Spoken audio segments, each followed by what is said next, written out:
Hi, welcome back to another new episode of Adulya's World of Physics. അപ്പോൾ ഇന്ന് നമ്മൾ discuss ചെയ്യാൻ പോകുന്നത് ലിമിറ്റേഷൻസ് ഓഫ് ഡയമെൻഷൻ അനാലിസിസ്. കഴിഞ്ഞ വീഡിയോയിൽ നമ്മൾ പറഞ്ഞു ഡയമെൻഷൻ അനാലിസിസ് എന്താണെന്ന് പറഞ്ഞു, അതിന്റെ രണ്ട് ആപ്ലിക്കേഷൻസ് പഠിച്ചു, അത് വെച്ചിട്ടുള്ള പ്രോബ്ലംസ് പഠിച്ചു. ഇനി അവരുടെ ഡ്രോബാക്ക് അഥവാ ലിമിറ്റേഷൻ എന്ന് പറയുന്നത് എന്താണെന്ന് നോക്കണം. അപ്പോൾ മെയിൻലി 4 ലിമിറ്റേഷൻസ് ആണ് വരുന്നത്. അതിലെ first limitation is it needs an assumption. ഇതിനൊരു അസംപ്ഷൻ വേണം നമ്മൾ ഈ ഒരു ഡയമെൻഷൻ അനാലിസിസ് ചെയ്യുന്ന സമയത്ത്. അതായത് നമ്മളിപ്പോൾ സെക്കൻഡ് ആപ്ലിക്കേഷൻ ആയിരുന്നു ഡയമെൻഷൻ അനാലിസിസിന്റെ to find the relation between various physical quantities.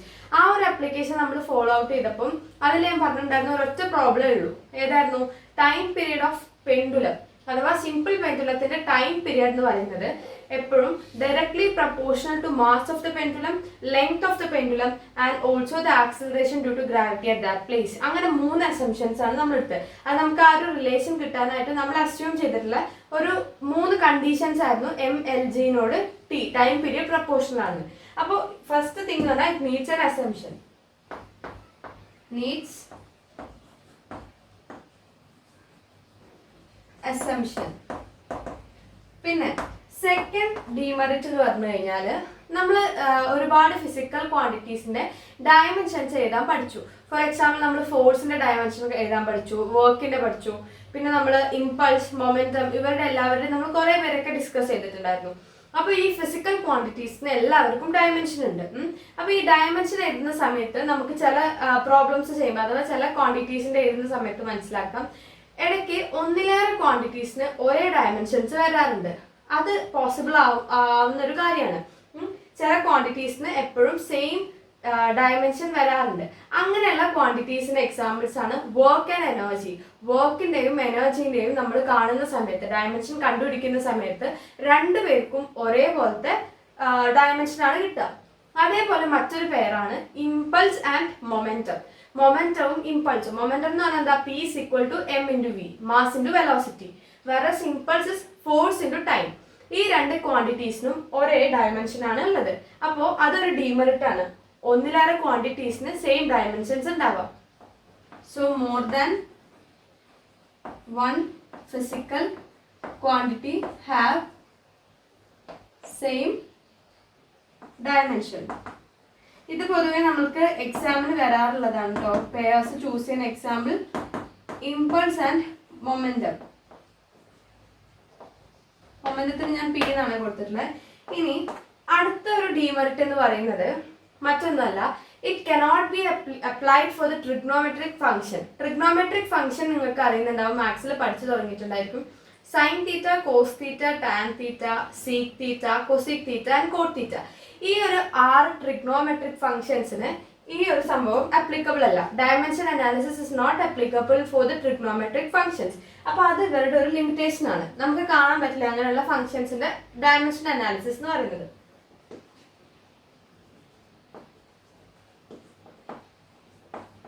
Not applicable for ആർക്കാണ്? Trigonometric functions. Trigono functions. ഇനി last and but not the least ഏറ്റവും വലിയൊരു ഡീമെറിറ്റ് എന്ന് പറഞ്ഞു കഴിഞ്ഞാൽ it do not tells anything about the constant. കോൺസ്റ്റന്റ്സിനെ പറ്റി നമുക്ക് ഒരു ഡീറ്റെയിൽസും ഇവർ തരില്ല. ഫോർ എക്സാമ്പിൾ നമ്മൾ സിമ്പിൾ പെൻഡുലത്തിന്റെ ടൈം പീരീഡ് ഓഫ് ഓസിലേഷന്റെ ഇക്വേഷൻ ചെയ്തു തന്നപ്പോൾ നമുക്ക് കിട്ടിയ ഇക്വേഷൻ എന്ന് പറഞ്ഞു കഴിഞ്ഞാൽ അത് നമുക്ക് എന്താ റൂൾ ലിമിറ്റേഷൻ എന്താന്ന് എഴുതാം. No idea about constant. അപ്പൊ ടൈം പീരീഡ് ഓഫ് സിമ്പിൾ പെൻഡുലത്തിന്റെ ഇക്വേഷൻ എന്തായിരുന്നു? T is equal to 2π root L by G. നമുക്ക് ഈ 2π എന്നുള്ളടത്ത് നമുക്ക് കിട്ടുന്ന T is equal to K root of L by G ആയിരുന്നു. K എന്ന് പറയുന്നതിന് നമ്മൾ പറഞ്ഞു എക്സ്പെരിമെന്റിൽ കിട്ടിയിട്ടുള്ള ഒരു വാല്യൂ ആണ് 2π എന്ന് പറയുന്നത്. അപ്പോൾ ആക്ച്വലി ഈ ഒരു K എന്ന് പറയുന്നതിന് നമ്മൾ ഡയമെൻഷൻ ഓരോ MLG എന്ന് പറയുന്ന ക്വാണ്ടിറ്റീസിന് കാണുന്ന സമയത്ത് K നമ്മൾ ഒഴിവാക്കിയിരുന്നു പേർപ്പസ്ഫുള്ളി. അതെന്തുകൊണ്ടാന്ന് വെച്ചാൽ നമുക്ക് ഈ കോൺസ്റ്റൻസിനെ പറ്റിയിട്ടുള്ള ഒരു ഡയമെൻഷൻ അല്ലെങ്കിൽ കോൺസ്റ്റൻസിന്റെ ഡയമെൻഷനെ പറ്റിയിട്ട് നമുക്ക് ഒന്നും പറയാൻ പറ്റില്ല. അത് ഇവരുടെ വലിയൊരു ഫോൾട്ട് ആണ്. ലിമിറ്റേഷൻ ഓഫ് ഡയമെൻഷൻ അനാലിസിസിലെ ഏറ്റവും ഇമ്പോർട്ടന്റ് ആയിട്ടുള്ള പോയിന്റ് ആണ് it gives nothing about the constant or it gives no idea regarding the constants. അത് പറ്റില്ല. അപ്പൊ 4 പോയിന്റ്സ് ആണ് ബേസിക് ആയിട്ട് പറയുന്നത്. അസംപ്ഷൻ ആവശ്യമാണ്, ട്രിഗ്നോമെട്രിക് ഫംഗ്ഷൻസിന് അപ്ലിക്കബിൾ അല്ല, കോൺസ്റ്റൻസിനെ പറ്റി ഒന്നും പറഞ്ഞിരുന്നില്ല. ഒന്നിലേറെ ഫിസിക്കൽ ക്വാണ്ടിറ്റീസിന് എന്തുണ്ട്, നമ്മളുടെ സെയിം ഡയമെൻഷൻ അനാലിസിസ് ഉണ്ട്. അതിൽ വരുന്നവരാണ് work and energy, impulse and momentum തുടങ്ങിയിട്ടുള്ളവർ. അപ്പൊ ഇതാണ് നമ്മളുടെ ഈ ഒരു ഡയമെൻഷൻ അനാലിസിസ് എന്ന് പറയുന്ന പോർഷൻ ഫുൾ ആയിട്ട് കംപ്ലീറ്റ് ചെയ്തു. ലിമിറ്റേഷനും കൂടി പഠിച്ചതുകൂടി.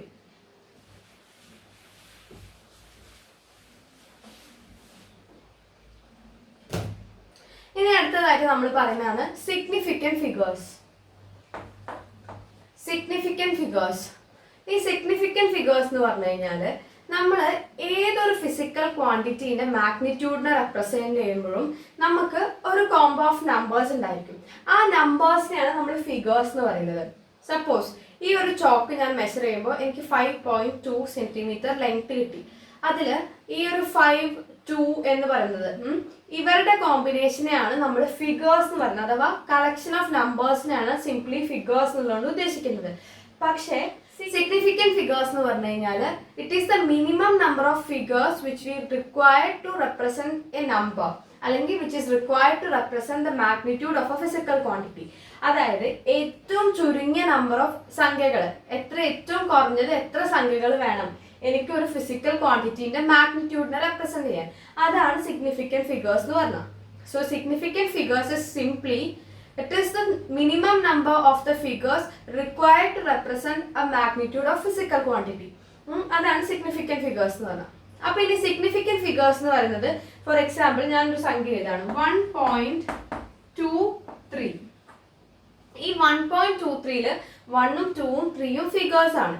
എനിക്ക് എന്താ ഇതിൽ വേണ്ടത് ഞാൻ പറയാൻ വന്നത് എന്താണെന്ന് വെച്ചാൽ നമ്മൾ പറഞ്ഞു it's A combination of figures. Figures എന്ന് പറഞ്ഞാൽ നമ്പേഴ്സിന്റെ കോമ്പിനേഷൻ ആണ്. ഈ സിഗ്നിഫിക്കന്റ് ഫിഗേഴ്സിൽ എപ്പോഴും ഒരു ആക്യുറേറ്റ് ഡിജിറ്റ് ഉണ്ടായിരിക്കും, ഇൻകൺസിസ്റ്റന്റ് ഡിജിറ്റ് ഉണ്ടായിരിക്കും. ആക്യുറേറ്റ് ഡിജിറ്റ് ഉണ്ടായിരിക്കും, ഇൻകൺസിസ്റ്റന്റ് ഡിജിറ്റ് ഉണ്ടായിരിക്കും. ഈ പോയിന്റിന് ലെഫ്റ്റിലായിട്ടുള്ള സംഖ്യയാണ് നമ്മൾ ആക്യുറേറ്റ് ഡിജിറ്റ് എന്ന് പറയുന്നത്. പോയിന്റിന് ഡെസിമൽ പോയിന്റിന് റൈറ്റിലേക്കുള്ളവരെയാണ് നമ്മൾ എന്ത് പറയാ, സോറി നമ്മളുടെ ലെഫ്റ്റിലേക്കുള്ളവരെയാണ് നമ്മൾ എന്ത് പറയാ, ഇൻകൺസിസ്റ്റന്റ് ഡിജിറ്റ്സ് എന്ന് പറയുന്നത്. സോ ഇവിടെ ഉള്ളവർ 1 ആണ് ഇവിടെ അക്യുറേറ്റ്, 2ഉം 3ഉം ആണ് ഇവിടെ ഇൻകൺസിസ്റ്റന്റ് വേരിയബിൾ എന്ന് പറയുന്നത്. അപ്പൊ ഇത്ര കാര്യങ്ങൾ നമുക്ക് സിഗ്നിഫിക്കന്റ് ഫിഗേഴ്സ് എന്താന്ന് വെച്ചാൽ മനസ്സിലാക്കേണ്ടത്. സിഗ്നിഫിക്കന്റ് ഫിഗേഴ്സ് കൂടിക്കഴിഞ്ഞാൽ നമ്മളുടെ മെഷർമെന്റിന്റെ അക്യുറസി കൂടും. ഇനി സിഗ്നിഫിക്കന്റ് ഫിഗേഴ്സിന് നമുക്ക് കുറച്ച് റൂൾസ് ഉണ്ട്, അതെന്താന്ന് നോക്കാം. അതിന്റെ ആദ്യത്തെ റൂൾ എന്ന് പറഞ്ഞു കഴിഞ്ഞാൽ all the numbers starting from 1 to 9 are considered to be significant. അതായത് നമ്മളുടെ 1 തൊട്ടിട്ട് 9 വരെയുള്ള എല്ലാ സംഖ്യകളെയും നമ്മൾ സിഗ്നിഫിക്കന്റ് ആയിട്ട് കൺസിഡർ ചെയ്യുന്നു. അതായത് റൂൾ ഇതാണ്, all numbers from 1 to 9 R significant. ഞാൻ കൺഫ്യൂഷൻ ആവോ, സിഗ്നിഫിക്കന്റ് എന്നാണ് ഉദ്ദേശിച്ചിട്ടുള്ളത്. സിഗ്നിഫിക്കന്റ് ആണ്, 1 to 9 ഉള്ള എല്ലാ സംഖ്യകളും സിഗ്നിഫിക്കന്റ് ആണ്. അപ്പോൾ ഒരു എക്സാമ്പിൾ ഞാൻ എഴുതിയിട്ടുണ്ട്, 5311 5311. ഈ ഒരു സംഖ്യയിൽ എത്ര സിഗ്നിഫിക്കന്റ് ഫിഗേഴ്സ് ഉണ്ടെന്ന് എന്നോട് ചോദിച്ചു കഴിഞ്ഞാൽ എങ്ങനെയാണ് ആൻസർ ചെയ്യാന്ന് വെച്ചാൽ ഈ റൂള് നോക്കുക. സിഗ്നിഫിക്കന്റ് ഫിഗേഴ്സ് എന്ന് പറഞ്ഞു കഴിഞ്ഞാൽ എത്ര ഉണ്ട് കാണാൻ പറഞ്ഞാൽ അത് ഈ റൂള് നോക്കുക. 1 മുതൽ 9 വരെയുള്ള ഏത് സംഖ്യകൾ ആ തന്നിട്ടുള്ള ഡിജിറ്റിലുണ്ടോ, വാല്യൂലുണ്ടോ അതെല്ലാം നമ്മൾ സിഗ്നിഫിക്കന്റ് ആയി കൺസിഡർ.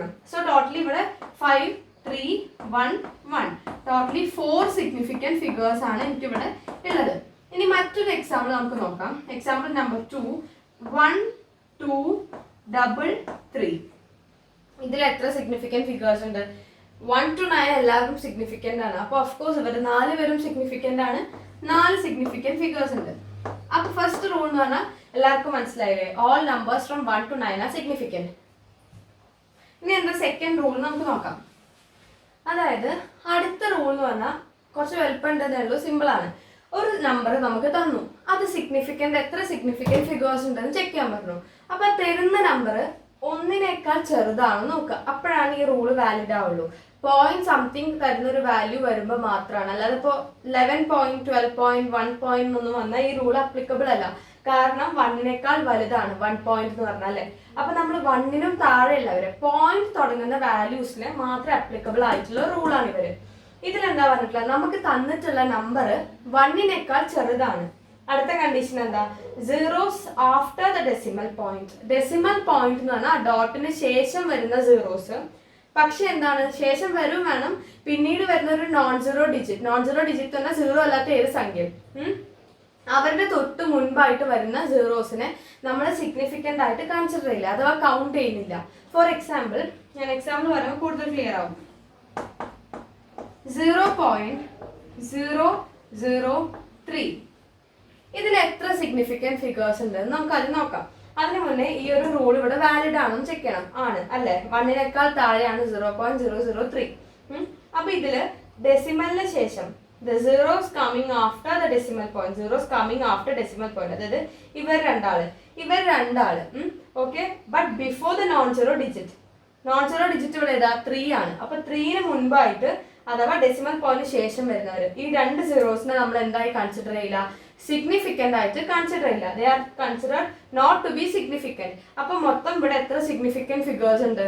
മൊത്തം നമുക്ക് ഇവിടെ ഒരൊറ്റ സിഗ്നിഫിക്കൻറ്റ് ഫിഗേഴ്സേ ഉള്ളൂ. അപ്പോൾ അത് ഇതാണ് 3 ആണ് ഇവിടുത്തെ ഒരു സിഗ്നിഫിക്കൻറ്റ് ഫിഗർ എന്ന് പറയുന്നത്. ഓക്കെ, അപ്പോൾ മനസ്സിലായില്ലേ? ഒരു നമ്പർ 1നേക്കാൾ ലെസ് ആണ് and coming zeros after the decimal point but before the non zero digit is considered not to be significant. ഇനി മറ്റൊരു എക്സാമ്പിൾ നമുക്ക് നോക്കുകയാണെങ്കിൽ 0.059. ഇതിൽ ആകെ 2 സിഗ്നിഫിക്കൻറ്റ് ഫിഗേഴ്സേ വരുന്നുള്ളൂ. നിങ്ങൾക്ക് കണ്ടത് മനസ്സിലാവില്ലേ? എല്ലാവർക്കും കണ്ടാൽ പെട്ടെന്ന് ഇത് ക്ലിയർ ആവാൻ പറ്റുന്നുണ്ടാവും എന്ന് വിശ്വസിക്കുന്നു. ഇനി അടുത്ത് നമുക്ക് മൂന്നാമത്തെ റൂളിലേക്ക് പോവാം. അതായത് 2 നോൺ സീറോ ഡിജിറ്റ്സിന്റെ ഇടയിൽ വരുന്ന സീറോസ് അഥവാ പൂജ്യങ്ങൾ എന്ന് പറഞ്ഞു കഴിഞ്ഞാൽ അവരെ സിഗ്നിഫിക്കൻ്റ് ആയിട്ട് നമ്മൾ കൗണ്ട് ചെയ്യും. അതായത് 0 അല്ലാതെ വരുന്ന 2 സംഖ്യകൾ, suppose let it be 1 and 9. 1, 9 എന്നുള്ളതിന്റെ ഇടയിൽ 2 സീറോസ് ഉണ്ട്. അതായത് അപ്പൊ എന്തായിരിക്കും ഡിജിറ്റ് 1009. നമുക്ക് എക്സാമ്പിൾ ആയിട്ട് നോക്കാം. എക്സാമ്പിൾ 1009.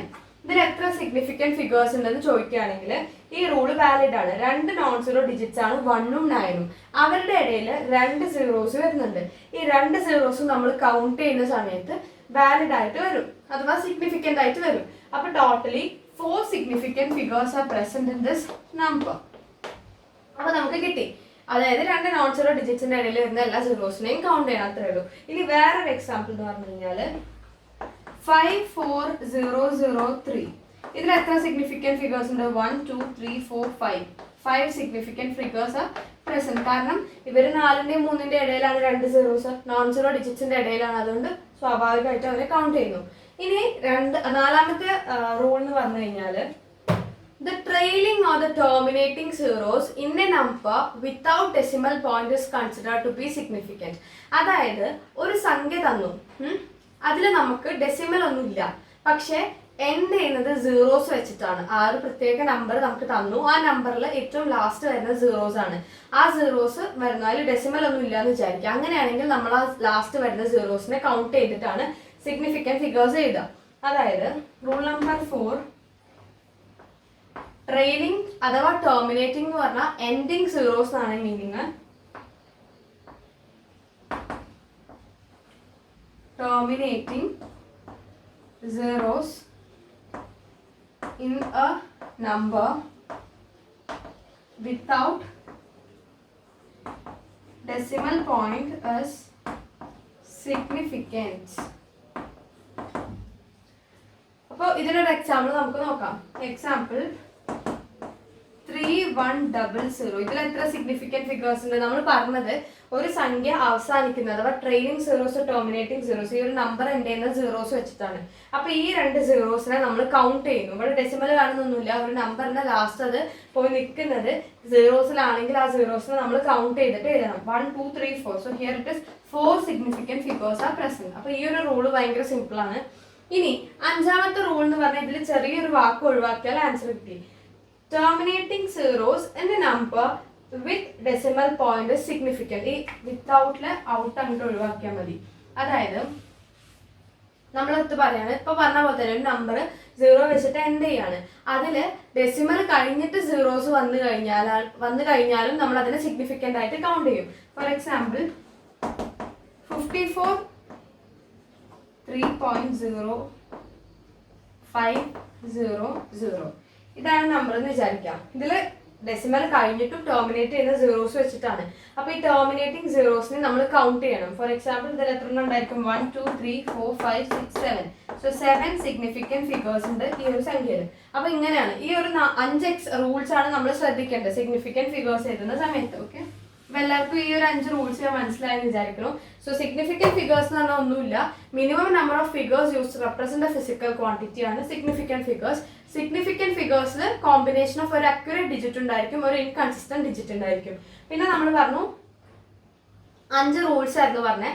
ഒന്നാമത്തെ റൂൾ എന്ന് പറഞ്ഞാൽ എല്ലാ നമ്പേഴ്സും starting from 1 to 9 is considered to be significant. പിന്നെ all the zeros in between 2 non zero digit is considered to be significant.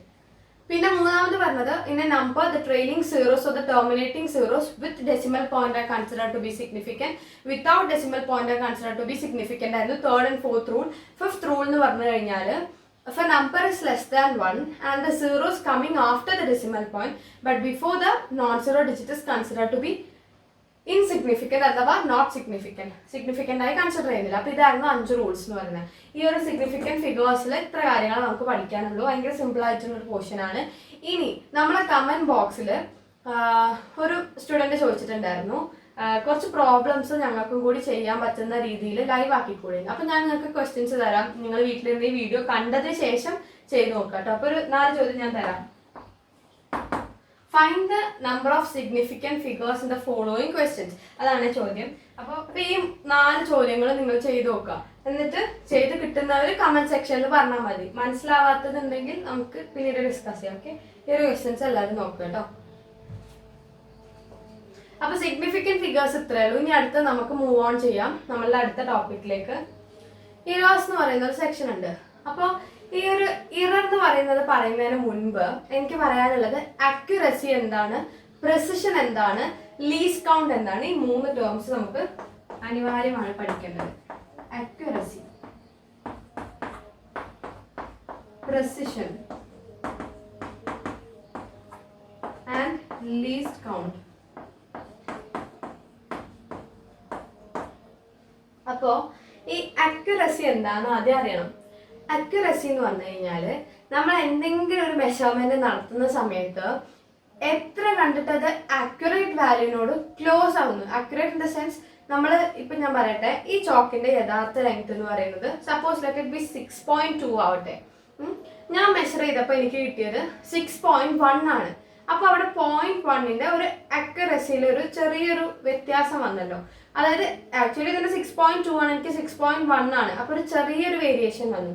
അതിനെയാണ് നമ്മൾ എന്ത് പറയാം, ഇറർ എന്ന് പറയുന്നത്. അക്യുറസി എന്ന് പറഞ്ഞു കഴിഞ്ഞാൽ എത്ര ക്ലോസ് ആണ് നമ്മൾ നടത്തിയിട്ടുള്ള മെഷർമെന്റ് ട്രൂ വാല്യൂവിനോട്. അത് നമുക്ക് എളുപ്പത്തിൽ മനസ്സിലാക്കാൻ ഞാൻ കാര്യം പറഞ്ഞത്. നമുക്കറിയാം ആക്സിലറേഷൻ ഡ്യൂ ടു ഗ്രാവിറ്റി അഥവാ സ്മോൾ ലെറ്റർ ജിന്റെ വാല്യൂ 9.8 മീറ്റർ/സെക്കൻഡ് സ്ക്വയർ ആണ്. എന്താണ് G is equal to 9.8 metre per second square ആണ്. ഓക്കെ, അപ്പോൾ ഞാനൊരു എക്സ്പെരിമെന്റ് കണ്ടക്ട് ചെയ്തിട്ട് ഞാൻ എ എന്ന് പറയുന്നത് ഫസ്റ്റ് ഒരു എക്സ്പെരിമെന്റ് നടത്തി. എ എന്ന് പറയുന്ന ഒരു പ്ലേസിൽ നിന്ന്, അഥവാ എ എന്ന് പറയുന്ന ഫസ്റ്റ് എക്സ്പെരിമെന്റ് ഒരു കുട്ടി ചെയ്തത്. ആ ഒരു കുട്ടി ചെയ്ത സമയത്ത് നമുക്ക് കിട്ടിയത് G എന്ന് പറയുന്നത് 9.7 ആണ്. 9.7 മീറ്റർ/സെക്കൻഡ് സ്ക്വയർ. ഇനി മറ്റൊരു കുട്ടി ചെയ്തു. ആ കുട്ടി ചെയ്തപ്പോൾ ജിന്റെ വാല്യൂ, ഇത് എ എന്ന് പറയുന്ന ഒരു കുട്ടി ചെയ്തപ്പോൾ കിട്ടിയ വാല്യൂ 9.7 ആണ്. ബി എന്ന് പറയുന്ന ഒരാൾ ചെയ്തപ്പോൾ നമുക്ക് കിട്ടിയത് ജിന്റെ വാല്യൂ 9.6 മീറ്റർ/സെക്കൻഡ് സ്ക്വയർ ആണ്. അപ്പോൾ ഇതിൽ ഒരു കാര്യം എന്താണെന്ന് വെച്ചാൽ ഒരിക്കലും നമുക്ക് ചെയ്യുന്ന സമയത്ത് 9.6 എത്തില്ല, ഒരു 9.75 9.78 ആ ഒരു റേഞ്ചിൽ കിട്ടും. എക്സാക്ട് കിട്ടാൻ പണിയാണെങ്കിലും ഒരിക്കലും നമുക്ക് ഇത് കിട്ടില്ല. ഏതാ 9.6 അത്ര വേരിയേഷൻ വരില്ല. ഓക്കെ, അപ്പോൾ നമ്മൾ എന്താ പറഞ്ഞതെന്ന് വെച്ചാൽ 9.8 ആണ് ആക്ച്വൽ വാല്യൂ. അപ്പോൾ നമുക്ക് കിട്ടിയത് 9.7 9.6 ആണ്. അപ്പോൾ ഈ കുട്ടികൾ രണ്ടുപേരും നടത്തിയിട്ടുള്ള മെഷർമെന്റ്സിൽ കൂടുതൽ ക്ലോസ് ആയിട്ടുള്ള ആരാണ് 9.8നോട്? എ ആണ്. 9.7 ആണല്ലോ 9.6നേക്കാൾ അടുത്ത് 9.8നോട്. അപ്പോൾ കൂടുതൽ അക്യുറേറ്റ് ആരുടെ മെഷർമെന്റ് ആയിരുന്നു എന്ന് ചോദിച്ചു കഴിഞ്ഞാൽ നമുക്ക് പറയാം എയുടെ മെഷർമെന്റ് ആയിരുന്നു ഉണ്ടായിരുന്നത് കൂടുതൽ അക്യുറേറ്റ് ആയിട്ടുള്ളത്. അപ്പോൾ ഇത്രയേ ഉള്ളൂ. It is how close the measured value to the true value. Actual വാല്യൂവിനോട് നമ്മൾ മെഷർ ചെയ്തിട്ടുള്ള വാല്യൂ എത്ര ക്ലോസ് ആണെന്നുള്ളതാണ് നമ്മൾ ശ്രദ്ധിക്കേണ്ട ഒരു കാര്യം. അതാണ് അക്യുറസി എന്ന് പറയുന്നത്. എപ്പോഴും നമ്മൾ മെഷർമെന്റ് ചെയ്യുമ്പോൾ ലാബിലൊക്കെ നമ്മൾ ടീച്ചേഴ്സ് പറയും അക്യുറേറ്റ് ആയിട്ടുള്ള ആൻസേഴ്സ് കിട്ടണം. അതാണ് അവർ ഉദ്ദേശിക്കുന്നത്. ട്രൂ വാല്യൂവിനോട് നമ്മൾ കണ്ടുപിടിച്ചിട്ടുള്ള വാല്യൂസിനോട് മാച്ചിങ് ആയിരിക്കും നമുക്ക് എക്സ്പെരിമെന്റലി കണ്ടക്ട് ചെയ്ത് കിട്ടുന്ന ആൻസർ. ഓക്കെ, അപ്പോൾ അത് കഴിഞ്ഞു, അക്യുറസി പഠിച്ചു കഴിഞ്ഞു. അപ്പോൾ ഇറർ എന്ന് പറഞ്ഞു കഴിഞ്ഞാൽ നമുക്ക് കിട്ടുന്ന വാല്യൂവും ആക്ച്വൽ വാല്യൂവും തമ്മിലൊരു ചെറിയ ഡിഫറൻസ് ഉണ്ടല്ലോ, അതിനെയാണ് ഇറർ എന്ന് പറയുന്നത്. അപ്പോൾ നമ്മൾ രണ്ടെണ്ണം പഠിച്ചു, ഇററും അക്യുറസിയും പഠിച്ചു. ഇനി അടുത്ത പ്രിസിഷൻ. പ്രിസിഷൻ എന്ന് പറഞ്ഞാൽ up to what extent a quantity could be measured.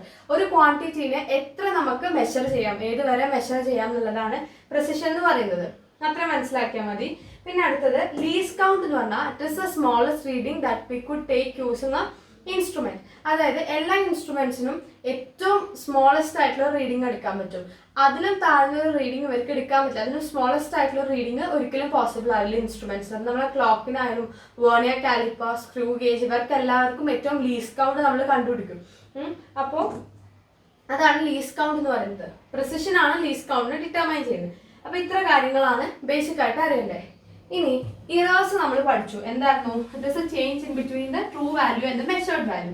അപ്പോൾ ഈ ഇറേഴ്സ് എന്ന് പറയുന്നതിൽ ബേസിക്കലി 3 ടൈപ്സ് ഓഫ് ഇറേഴ്സ് ഉണ്ട്. ആ 3 ടൈപ്പ് എന്ന് പറയുന്നത് ഏതൊക്കെയാണ് നമുക്ക് നോക്കാം. ആദ്യത്തെ ഇറർ എന്ന് പറഞ്ഞാൽ റാൻഡം ഇറേഴ്സ്.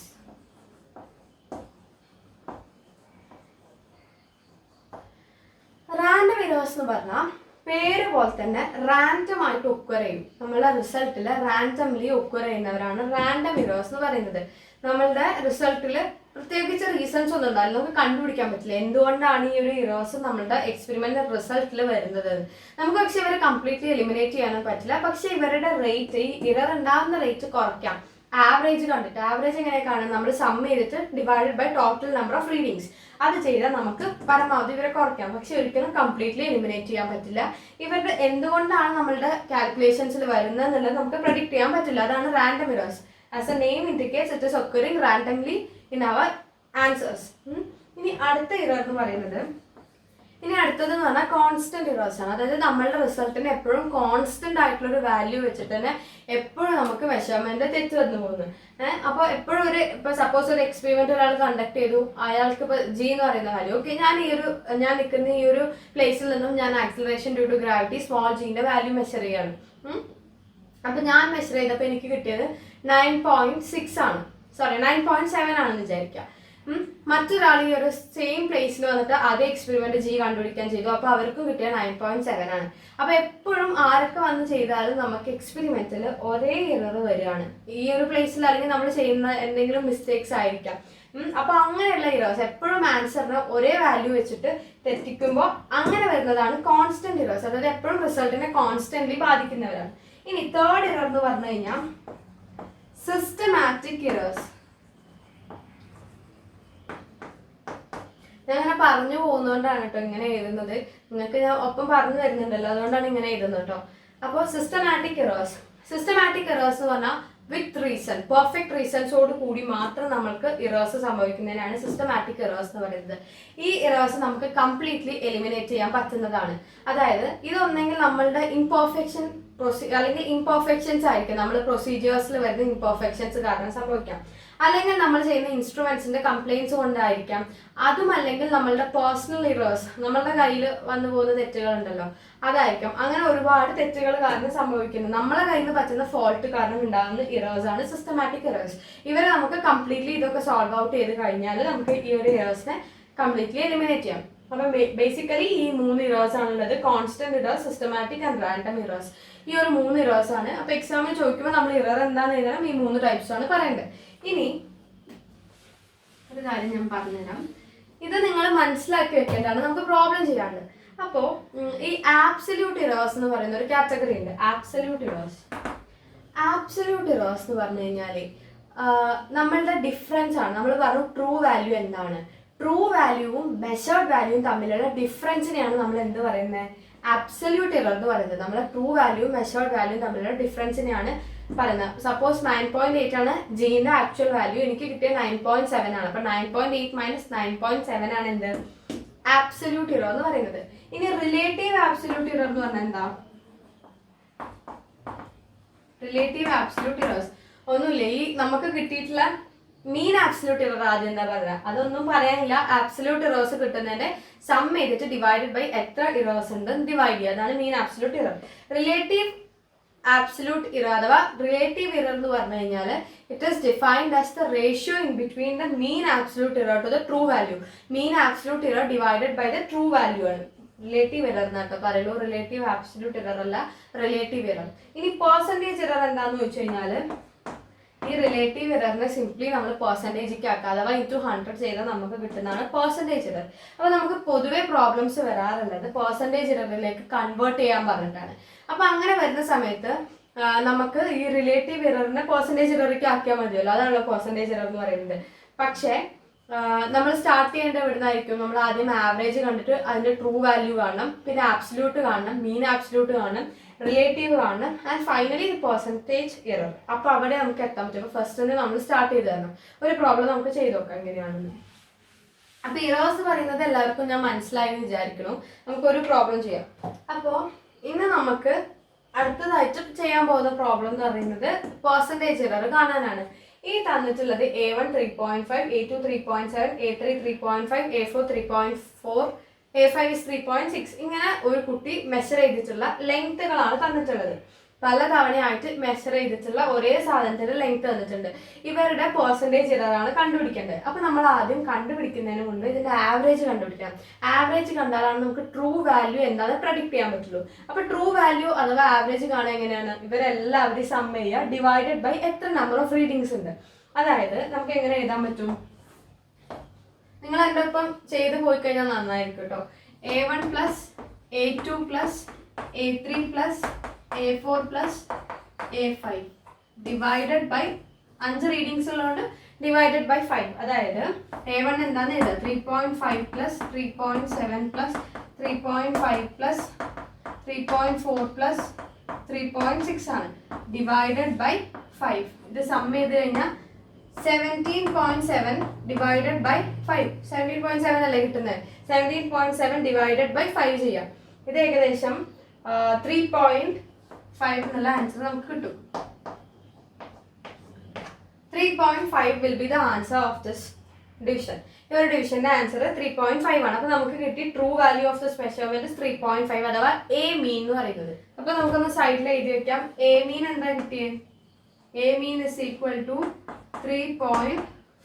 3.5 ആണ് നമുക്ക് എ മീൻ കിട്ടിയത്. അപ്പൊ നമ്മളിത് കണ്ടുപിടിച്ചു. ഇനി അടുത്തതായിട്ട് നമുക്ക് കണ്ടുപിടിക്കേണ്ട ആബ്സല്യൂട്ട് ഇറർ ആണ്. ആബ്സല്യൂട്ട് ഇറർ എന്ന് പറഞ്ഞു കഴിഞ്ഞാൽ difference between true value and measured value. True value എന്ന് പറഞ്ഞാൽ 3.5 അഥവാ എ മീൻ ആണ്. മെഷേർഡ് വാല്യൂ ഏതൊക്കെയാ, A1, A2, A3. അപ്പോൾ ഓരോന്നിന്റെ ആയിട്ട് നമുക്ക് കാണാം A1 ചെയ്തപ്പോൾ A2 ചെയ്തപ്പോൾ. അപ്പൊ ഡെൽറ്റ A1 നമുക്ക് എടുക്കാം, അഥവാ ഡെൽറ്റ എ ബി എന്ന് കൊടുക്കാം. എന്താണെന്ന് വെച്ചാൽ അങ്ങനെ കൊടുക്കാം. ഫസ്റ്റ് ആബ്സല്യൂട്ട് ഇറർ എന്ന് പറയുന്നത് അത് ഞാൻ ഡെൽറ്റ A1 എന്ന് കൊടുക്കാം. Change in the first reading അഥവാ ഫസ്റ്റ് ആബ്സല്യൂട്ട് ഇറർ എന്ന് പറയുന്നത് equal to a mean minus A1 അഥവാ delta A1 is equal to, delta indicates the change. Okay, delta എന്ന് പറഞ്ഞാൽ ഡിഫറൻസ്. ഓക്കെ, അപ്പൊ എ മീൻ എന്ന് പറഞ്ഞു കഴിഞ്ഞാൽ 3.5 ആണ്. 3.54 ഉണ്ട് കേട്ടോ. 3.54 ആണ്. അത് മൈനസ് A1 എന്ന് പറഞ്ഞാൽ 3.5 എത്രയാണ് വാല്യൂ നമ്മൾ എഴുതുക. അങ്ങനെ ഡെൽറ്റ A2 കാണുക.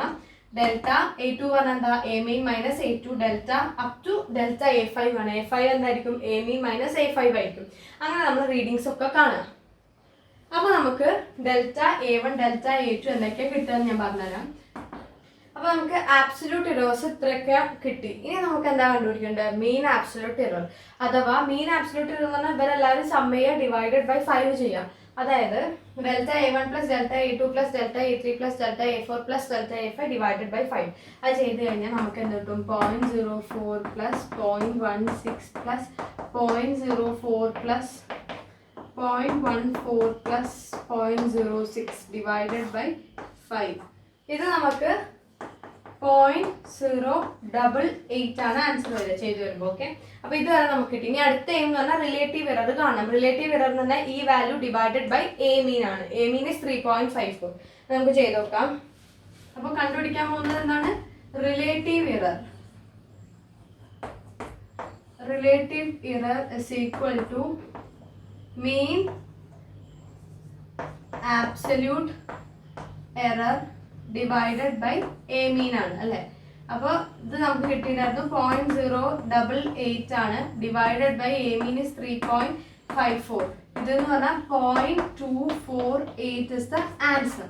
അപ്പൊ നമുക്ക് റിലേറ്റീവ് എറർ കിട്ടി 0.248 ആണ്. നമുക്ക് പെർസെൻറ്റേജ് എറർ ആണ് കാണേണ്ടത്. പെർസെൻറ്റേജ് എറർ എന്ന് പറഞ്ഞാൽ റിലേറ്റീവ് എറർ ഇൻറ്റു 100 ആണ്. അതായത് അപ്പോൾ നമുക്ക് ആൻസറിലേക്ക് നമ്മൾ എത്തി, ഓൾമോസ്റ്റ് 90% എത്തി.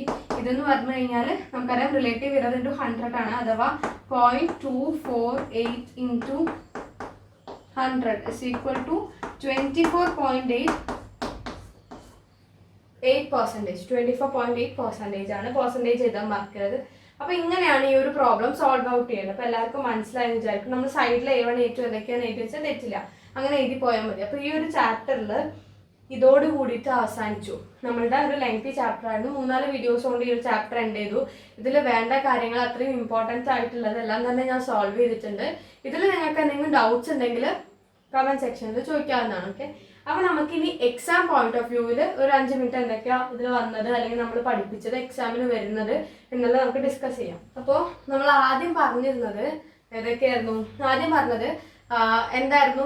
ഫിസിക്കൽ ക്വാണ്ടിറ്റി എന്നായിരുന്നു. എക്സാമിന് ചോദിക്കുന്നത് അല്ലെങ്കിൽ അത് മാത്രമായിട്ട് നമ്മൾ ഡിസ്കസ് ചെയ്യുകയാണെങ്കിൽ എന്താണ് ഫിസിക്കൽ ക്വാണ്ടിറ്റി അഥവാ ഫണ്ടമെന്റൽ ഡിറൈവ് ഫിസിക്കൽ ക്വാണ്ടിറ്റീസ് എന്തൊക്കെയാണ് ഡിഫറൻഷിയേറ്റ് ചെയ്യാൻ ചോദിക്കാറുണ്ട്. പിന്നെ ഡയമെൻഷൻ അനാലിസിസ് ഭയങ്കര ഇമ്പോർട്ടൻ്റ് ആണ്. അതിൻ്റെ 2 ആപ്ലിക്കേഷൻസ് ആണ് ഏറ്റവും ഇമ്പോർട്ടൻ്റ് ആയിട്ടുള്ളത്. ഇടയ്ക്ക് ചെക്ക് ചെയ്യാൻ പറയാറുണ്ട് കറക്റ്റ്നെസ്. പിന്നെ എന്താണ് 2 ആപ്ലിക്കേഷൻസ് ചോദിക്കാറുണ്ട്. ചില ക്വസ്റ്റ്യൻ പേപ്പേഴ്സിൽ ലിമിറ്റേഷൻസ് എന്താണെന്ന് ചോദിച്ചിട്ടുണ്ട്. പിന്നെ ഇപ്പം നമ്മൾ പഠിച്ചില്ലേ ഇറർ കണ്ടുപിടിക്കാൻ, പെർസെൻറ്റേജ് ഇറർ കുറവാണ് ഇത് വരുന്നത്. പക്ഷെ ഇപ്പോൾ ലാസ്റ്റ് ഇയറിൻ്റെ ക്വസ്റ്റ്യൻ പേപ്പറിൽ എവിടെയോ അങ്ങനത്തെ ഒരു ചോദ്യം കണ്ടു. ഒരുപാട് റീഡിങ്സ് തന്നിട്ട് നമ്മളടുത്ത് പെർസെൻറ്റേജ് ഇറർ കണ്ടുപിടിക്കാൻ പറ്റുന്നത്. അപ്പോൾ ഒരു പ്രോബ്ലം ഒക്കെ ചെയ്ത് നോക്കി കഴിഞ്ഞാൽ സിമ്പിളായിട്ട് നമുക്ക് കിട്ടും. പിന്നെ ഇപ്പം നമ്മൾ ലെങ്ത് വെച്ചിട്ടാണ് ചെയ്തത്. ചിലപ്പോൾ വേറെ വിഡ്ത്ത് എന്തെങ്കിലും ഒരുപാട് മെഷർ ചെയ്ത് നിന്നിട്ടായിരിക്കും. സെയിം പാറ്റേൺ തന്നെയാണ് നമ്മൾ റിപ്പീറ്റ് ചെയ്യേണ്ടത്.